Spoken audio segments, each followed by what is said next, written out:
Greetings, conversationalists. Welcome. It's Eric Erickson here across the United States of America, and I am delighted to have you with me. The phone number, this open line Friday, 877-973-7425, should you wish to be on the program. Listen, I appreciate everybody calling in and giving me a break. I cannot explain to you how bad my mouth hurts. Every time I talk, I chew.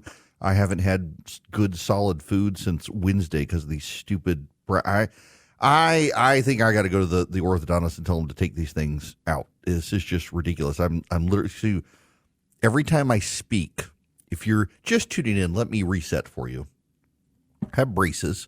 Got them about a month and a half ago. I'd just, long story short, needed them, and Invisalign doesn't work. Can't have real braces. They added brackets on Wednesday to these back molars on my upper teeth, and they have dug in so much. I'm literally in commercial break having to pull them out of the lining of my inner cheek, and I'm on blood thinner, so every time I talk, I got blood. It hurts. I don't like this. This is deeply uncomfortable, and the wax is not helping. They say, "Oh, wax, put wax." The wax is not helping. The wax goes away. My wife gave me some little pads to put in. They dissolve over time. This isn't working. It's making me so, I'm trying not to lose my temper on radio, but this is not, my job requires I use my mouth, and this is impeding my ability to do my job. And it just makes me furious, and I'm hangry because I haven't had a good meal in 3 days. Now, great weight loss plan. I will say that. Who needs those shots when you can actually just get brackets in your mouth that dig into your gums and cause you to bleed while you're trying to chew? In any event, I will move on from my personal problem. It's just to say thank you for good quality phone calls today so I can take a break from some of the talking. I'm going to buy some orthodontic pliers and pull them out myself this weekend if they won't do it. Now, I got to talk about crazy white women. Way to alienate the audience there, Erickson. Let's talk about crazy white women. Not really. Just follow along with me here. If you will be patient with me on the phones, I will get to you. I saw a disturbing video last night, and I can't play it on radio because it is expletive laden. Like every 5 words, this woman stops and says, F you, Donald Trump, F you. She's lost her father, and she's in tears. In this video she's put online, she is in tears because she said she's lost her father. How has she lost her father? He's voting for Donald Trump. He's voting for Donald Trump. And so she's lost her dad. That's a choice she made. And it's a choice a lot of people are making. And it breaks my heart that we are in this situation. I want to tell you something. You're not going to want to hear this last Friday before the election. You know, Kamala Harris could win on Tuesday, not because it was stolen, but because a majority of Americans say they don't like Donald Trump. And in a survey of the senior citizens who voted early in Pennsylvania, a majority of them say they voted for Kamala Harris because they think it's time to move on from Donald Trump. She could win Pennsylvania on that. If she wins Pennsylvania, she's won. She could win on Tuesday. Donald Trump's a polarizing figure. You know what? Some of you may not want to hear this on a Friday afternoon, the Friday before the election, but Donald Trump could win on Tuesday. Donald Trump could win. He could win because a majority of Americans think the country's headed in the wrong direction. Only 27% of Americans think the country is headed in the right direction, and no incumbent party, not president, but incumbent party, no political party holding the White House, when the country, less than about a quarter of Americans think it's headed in the right direction, no incumbent party has ever won re-election. Donald Trump could win on Tuesday. It becomes a question of, are people voting over their feelings or are they voting over issues? If people are voting over the likability of a candidate, Donald Trump is going to lose on Tuesday. If people are voting because of the issues, Donald Trump is going to win on Tuesday. In a very close election, all of this stuff matters. I played you a couple weeks ago a clip of J.D. Vance talking about it's not worth it losing friends and family over this election. It's just not worth it. And he was right. No reason to revisit the clip, but I want to tell you something else more important. It doesn't matter. Tuesday doesn't matter in the grand scheme of things. Your friends and family matter more, because we're going to do this over again in 4 years. You may not like the outcome you get over the next 4 years, whichever side, but Washington affects you less on a daily basis than your local government and your friends and family around you. And if you are upending your relationships with people, like this poor woman who thinks that she has lost her father because he voted for Donald Trump, if that's you, you might need therapy. This woman clearly needs some therapy.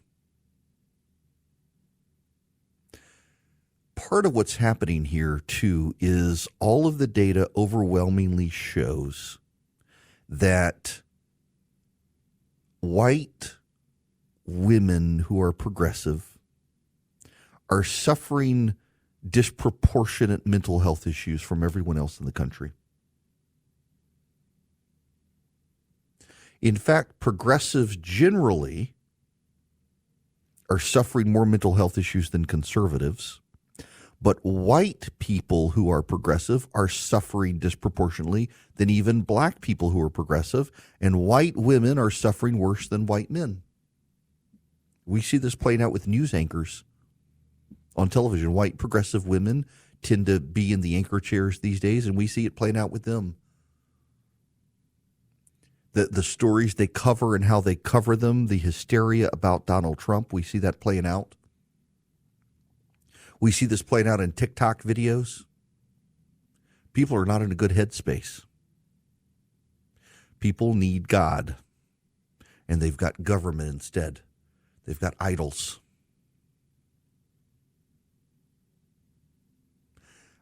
I need you to know this.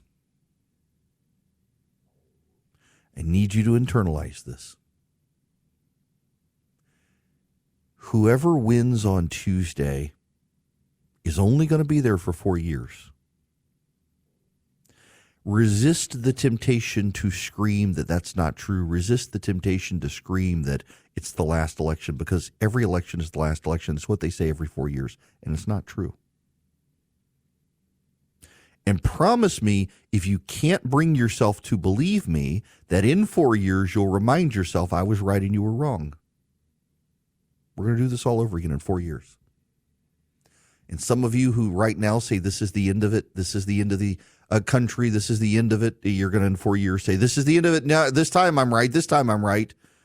Hoping for a self-fulfilling prophecy. But you know what? Let's say you are right. This country comes to an end. No country lasts forever. But what lasts is eternity. And that matters way more than this election. God's not going to give up his throne. You know, come Tuesday, whoever gets elected, Scripture tells us it's God's will. You come Tuesday, whoever gets elected by the sovereignty of God, it was his choice. If you show up and do nothing, whoever God wants to get elected is still going to get elected. God is not going to look at the election results on Tuesday and say, well, I don't like that. I think I'm getting off the throne. He's not going to abandon his throne because someone who doesn't like him got elected president of the United States. Kamala Harris could get elected on Tuesday. She'd be the first female president of the United States. Historic. And she'll get there not by stealing the election, but by not being Donald Trump. Part of the reason Donald Trump supporters have to say it was stolen from him if he loses is because they can't be held accountable for choosing the least popular Republican. They can't make themselves culpable, so it's got to be that it was stolen. If Kamala Harris loses on Tuesday, her supporters will blame the Russians or blame white men, blame men, something that they can't hold themselves culpable for protecting Joe Biden until the whole world saw that he really did have mental issues, and then pivoting to the least popular vice president in American history since Aaron Burr. I mean, Kamala Harris, a year ago, Democrats were running stories saying, please, Joe Biden, get rid of this woman, get rid of this woman. She's terrible, and he didn't. And then they got rid of him instead. All this talk about a coup in the Republicans, here's your coup, Democrats. Y'all did it. But it's going to be fine. It is going to be fine. Maybe you won't like the policies from Washington, D.C. for 4 years. They're not going to affect you as much as your city council. They're not going to affect you as much as your school board. They're not going to affect you as much as your county commission. They're not going to affect you as much as your family. They're not going to affect you as much as your friends. Your friends and family are way more important. Your local government is way more important on a daily basis. So don't be discouraged, come what may. God's in charge. If you've got God, the government doesn't matter in the grand scheme of things. That's not me dismissing government and its impact on our lives and the things that the government can do, but it is to remind you that there's more at stake. There are higher powers. There is a bigger picture, and this is a 4-year thing, not eternity. Eternity's forever. There's no reason to lose your soul to politics. There's no reason to lose your mind to the headlines. There's no reason to lose your friends and family because of a politician. And to the extent that you're the one willing to sever ties with friends and family, you're the one who can't have a civil conversation with the people in your family who disagree with you on politics, that's on you. You're the bad person. You're the bad person. And you should look yourself in the mirror and hold yourself accountable for your intolerance of people who disagree with you. In a pluralistic society where people get to have an opinion different from you, are you the narcissist who believes that anyone who has a different opinion from you, they're the bad people? You're going to be the one to separate from you. You're going to be the one to say, I can't have a relationship with you, like this poor woman who's crying all over social media that she's lost her father. She didn't lose her father. She left her father. If that's you, you need to recalibrate your life. God's in charge, not you.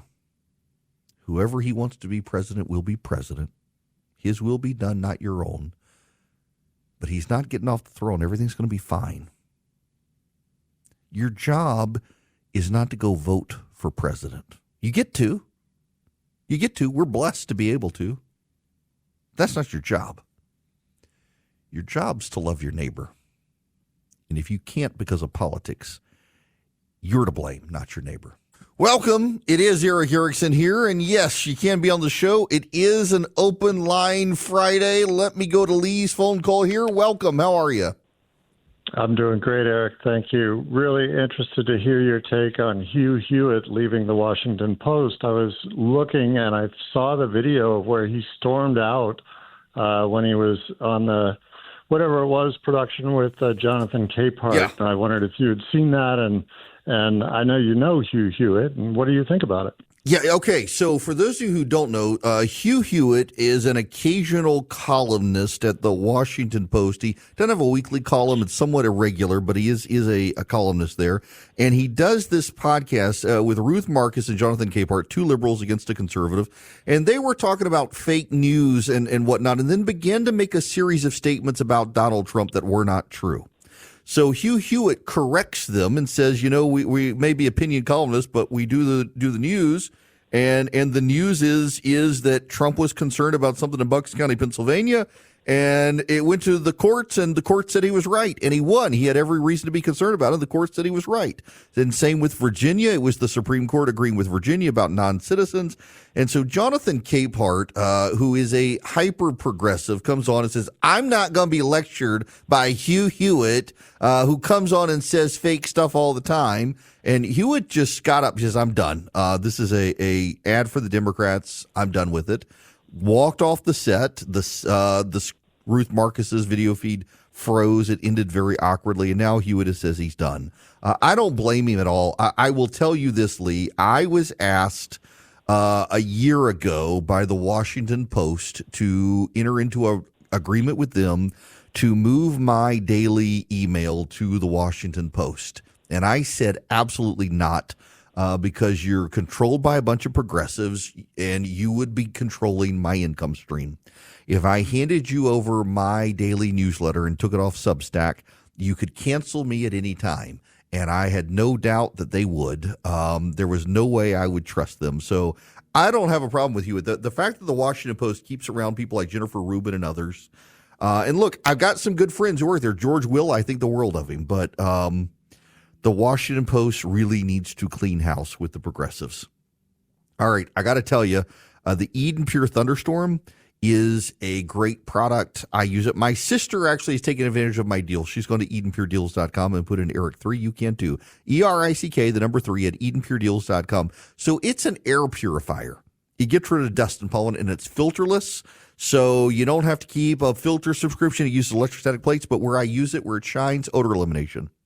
You go to EdenPureDeals.com and you put in Eric3, ERICK3. You get 3 of them. You save $200. You get them for less than $200, and they wipe out odors, litter box odors, pet odors, dirty diaper odors, musty odors. I cook shrimp in the kitchen, and I don't want my wife to know odors. They just work. Go to EdenPureDeals.com. The discount code Eric3, ERICK3. You'll get 3 of them for less than $200. You'll save $200. Get one for upstairs, downstairs, your basement, your travel bag, your RV, wherever you need them. You can hold it in the palm of your hand, plug it in with a USB cord or the wall. They just work. EdenPureDeals.com. The discount code is Eric3. Hello there. Welcome. It is Eric Erickson here. The phone number is 877-973-7425. I am checking in on the Nate Silver forecast. We got latest round of polling has a little bit of momentum towards Kamala Harris in Pennsylvania, Michigan, and Wisconsin. Nate Silver says he thinks Donald Trump has a 53.8% chance of winning the Electoral College. Barely. We'll see.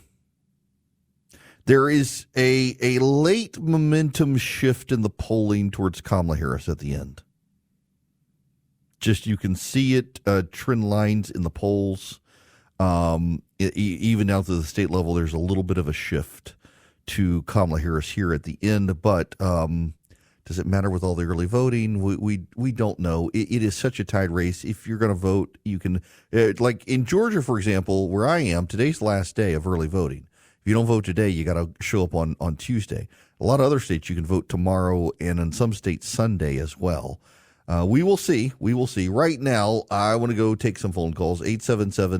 877-973-7425. Lynn, you're going to be up next. Welcome to the show. Hello. Thank you. I called to comment about tariffs. Mm-hmm. And after I finished doing that, I was wondering if I could, as a registered nurse, I could give you some insights about the abortion issue. Sure. About tariffs. Okay. About tariffs, I really don't think Trump means for the tariffs to be a long-term thing. I think they're meant to affect the behavior of the other countries to where the countries where they're subsidizing and lowering the price of their products and unfairly competing with the United States. So, yes, the cost of things would go up some, but it would also be stimulating our economy as well. I think, because I'm just thinking that the tariffs wouldn't be a long-term thing. I hope so, although for the last week he said he wants them to replace the income tax, get rid of the income tax and just go to tariffs, so which we couldn't do. I mean, we know how much tariffs would generate, so I hope he's not serious in that regard. Yeah, you're right, by the way. Otherwise, on tariffs, it's trying to change these other countries' behavior, and I really think we should focus on China with these tariffs. You know, Europe just imposed tariffs on Chinese electric vehicles. I'm not completely opposed to them, but if you're using them in place of the income tax, that's a terrible idea. Yeah, I agree with you there. But anyway, to abortion? Yes. As a registered nurse, I'm retired now, but in 1995, I started learning about the abortion issue because I'd always been kind of laissez-faire on abortion. I was pro-life, but didn't feel like I could impose my values on someone else. But I listened to a sermon by Dr. Francis Schaeffer that convicted me that we have to be proactive on the issue. So I started learning about it, and I've testified before several legislative bodies in South Carolina and before regulatory bodies as well. And I've learned a lot about it from a medical perspective that most people don't understand the real issue, and most of us are speaking past each other with slogans and sound bites. And it's really a pretty serious issue. Well, I think the story in the Bible about Solomon, his wise decision when they had the women that were fighting over the baby, and we all are like joyful, like the woman that was the actual mother got the baby. End of story. Well, we have to think about the woman who lost her baby, and why was she so mean that she wanted this other baby destroyed. And I think that it had something to do with her. I think she rolled over him in her sleep or something, and that's what caused it. She was somehow involved with the death of her baby. And I think that gives us some insight into the pain that a lot of women and men that are post-abortive have, and it's a really serious problem. I think I know because I've worked with post-abortion retreats where we have a weekend retreat of healing for people. There are many of them available online. You can learn about Rachel's Vineyard and Deeper Still, and a lot of excellent programs that help people to heal. But most people, when they have, and even these harsh people out in the streets, they are deeply affected by this. It's just not healthy or normal to kill your own children, whether people recognize it or not. I'm glad you're saying this, Lynn, because that is something that it doesn't get talked about a lot, particularly even in a media that has become so pro-abortion in the country. And thank you for the phone call. There is a mental health aspect, particularly post-abortion. Most of the women that I know in the pro-life community who are aggressively, I would use the word militantly pro-life, are women who had abortions. Now, there are a lot of women in the pro-life movement who've never had abortions. It's a faith conviction most of the time. But the ones I know who are the radically pro-life people, they've all had abortions. And if you get to know these women, they have a sense of anger that they were lied to, that it was no big deal. And something just didn't feel right after the abortion, and it radicalized them. And there is this mental health component of what Lynn's getting at here. There's a mental health issue there that people don't seem to fully appreciate, don't want to talk about, particularly on the left. They don't want to deal with it. It only comes up on the right, but it's a big deal. And you talk to women in the pro-life movement who became pro-life because of an abortion, and it's a really, really big deal to them. Chris, you're going to be up next. Thanks for being patient. How are you? No worries, man. How you doing, Eric? I love your show. I never miss an episode. Thank you so much. So, real quick, I wasn't going to vote, but today is my last day. I really don't feel like staying in line on the 5th. So one of my customers said, he asked me, did I vote? I said, no, I didn't vote. And he says, well, are you going to vote? I was like, well, I'm going to go ahead and pray about it because, I don't know which go to the left or right. He's like, what do you mean pray? You don't need to pray. Just go with your gut. And I'm like, okay, that kind of rubbed me the wrong way. So right after that, a video that my wife sent me of Kamala Harris stating, this is, I had to look it up, and she actually did say this, that she does not care about what the polls say. She is going to win no matter what. You can look it up yourself. It's her, her instinct. Really it's her gut. I played that audio the other day. Yeah. Yes. So I'm literally on my way to vote now. So that just struck me. And I said, you know what? I prayed about it. I said, God, thank you for giving me a sign. And that's, for people that's out there right now listening to me, whether you're still undecided or not, if you can't make it today, obviously on the 5th, we really need to vote, and we really need to make the right decision. If you don't know how to make the decision, get on your hands and knees and pray about it. That's all I got to say. Chris, that is well said. And again, for a lot of states, today is the last day of early voting. You can typically vote until 5 p.m. Some states will do weekend early voting. It really depends on your state. And then Election Day on Tuesday.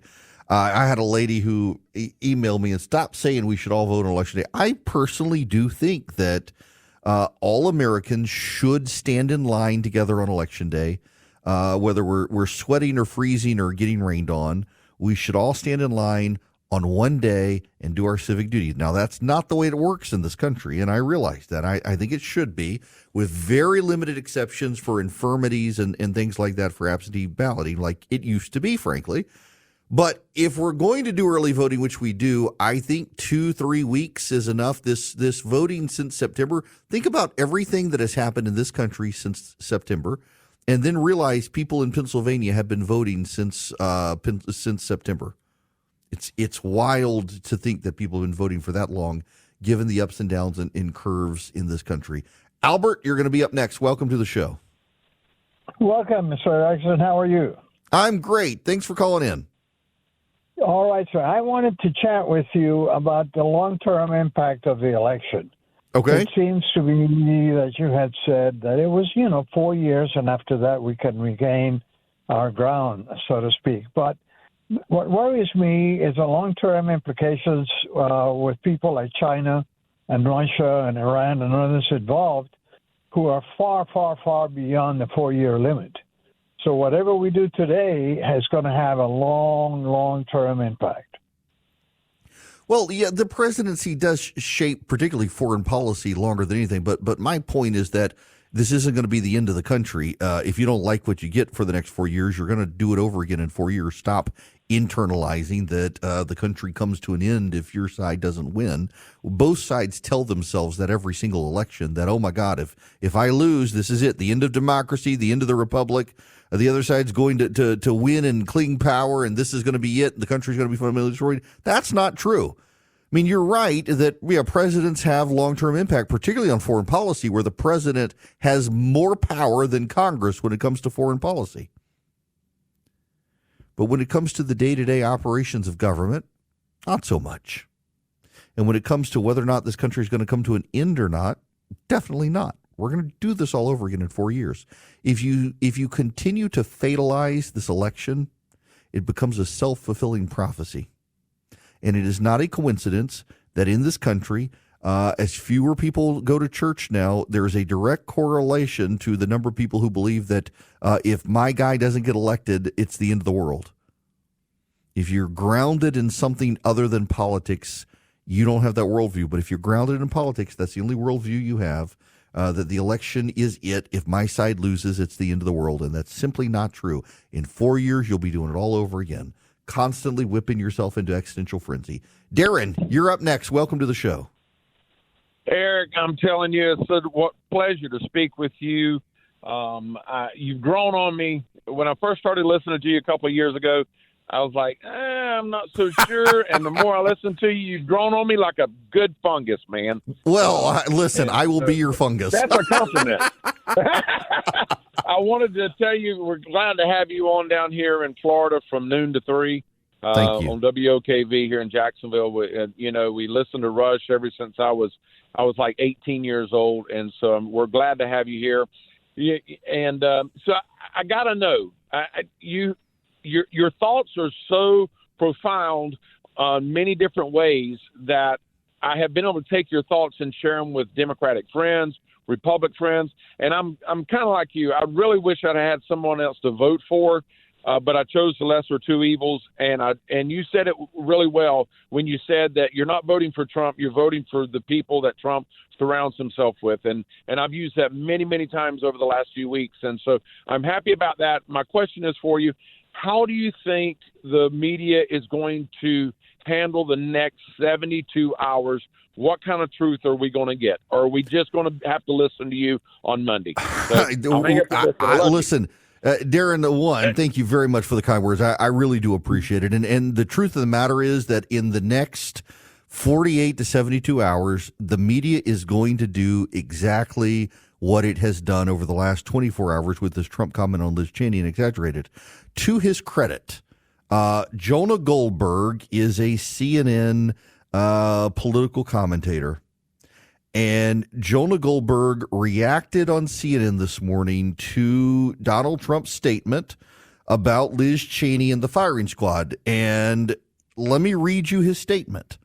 He says, "This morning on CNN, I referred to Trump's rifles comment as him advocating a firing squad for Liz Cheney. I was reacting in haste to what were objectively appalling and irresponsible comments that have been framed in the setup piece in the context of previous statements Trump made about shooting protesters and having generals executed. I was wrong to say he was calling for a firing squad execution. After I said that, my co-panelist Brad Todd made the case I was wrong. Brad was right, and I was wrong. Trump was making a different argument about Cheney's alleged foreign policy views and the use of force. I let my disgust at Trump's comments get the better of me." Good for Jonah. The media willfully mischaracterized Donald Trump's comments. Willfully mischaracterized Donald Trump's comments to claim that he wanted Liz Cheney to be before a firing squad, and it wasn't true at all. And now they're having to backpedal on it. And we're going to get, for the next 72 hours, we're going to get media lies to try to help Kamala Harris. All right, I got to tell you about Old Glory Bank before I get out of here and go to commercial break. Old Glory Bank, my paycheck got deposited there today. It is my bank. I got a bank account with them. I got a no-fee checking account and a no-fee savings account with Old Glory Bank, and you can too at oldglorybank.com. Oldglorybank.com. What you do is you go to oldglorybank.com and you fill out your account. You get this, and then you start a relationship with them. You can get mortgages from them. You can get CDs from them. You get loans from them for car loans and the like. And even though they're an online bank, you can even deposit cash. My old online bank, the reason I switched to Old Glory Bank last year is because I was using an online bank and I couldn't deposit cash. And at Old Glory Bank, they make it really easy with 88,000 retail locations, and they're conservatives. They're by conservatives, for conservatives. I can use my Old Glory Bank debit card and buy a gun. Can't do that at my old online bank either. They wouldn't allow you to do firearms purchases with your debit card. Old Glory Bank, they're conservatives. They don't care. Oldglorybank.com is the website. Oldglorybank.com. Member FDIC, equal housing lender. Terms and conditions apply. So a Republican polling firm has polled the swing states. Here you go. It is Pennsylvania 49-47 Trump. Michigan 48-48 tie. Wisconsin 47-47 tie. Arizona 50-47 Trump. That is wild. Also, they are the same Republican firm showing a tie in Arizona. And in fact, y'all, if y'all heard me, I'm like, there's no way Carrie Lake pulls this off. She's such a terrible candidate. And yet I'm starting to think the momentum in Arizona, she might just be able to pull this off. There are 4 days left. This is going to be the crazy weekend in the campaign. I want you to do me a favor this weekend. Darren, if you're listening down in Jacksonville, I want you to do me a favor. Don't believe anything you read online this weekend. Just don't do it. Don't do it. There's going to be so much from both sides, not just the Democrats, from both sides. It's going to be a big deal. Now, I can tell you, again, as Nate Silver and everyone else has said, there's not a lot you can extrapolate from early voting. But I want to point this out for you. Dawson County, Georgia, which is north of Atlanta. Dawson County, Georgia, is a Trump plus 68 county. The early voting in Dawson County, Georgia, as of right now, this afternoon, as we're going off the air on the last Friday of early voting in Georgia, has surpassed the total turnout from 2020. It is the first county in the United States of America to do that, and probably won't be the last. But this county, it's a 60, this county is one of the most Republican counties in the state. Here's the Republican number from 2008, 82%, from 2012, 86%, from 2016, 83%, from 2020, 83%. No Democrat is going to win that county. And it has surpassed its total vote cast from 2020 in early voting, which is remarkable. I, again, don't believe we're going to be waiting weeks to find out who won this election come Tuesday. But we got 4 days left, people. Keep your head on straight. I'll talk to you Monday.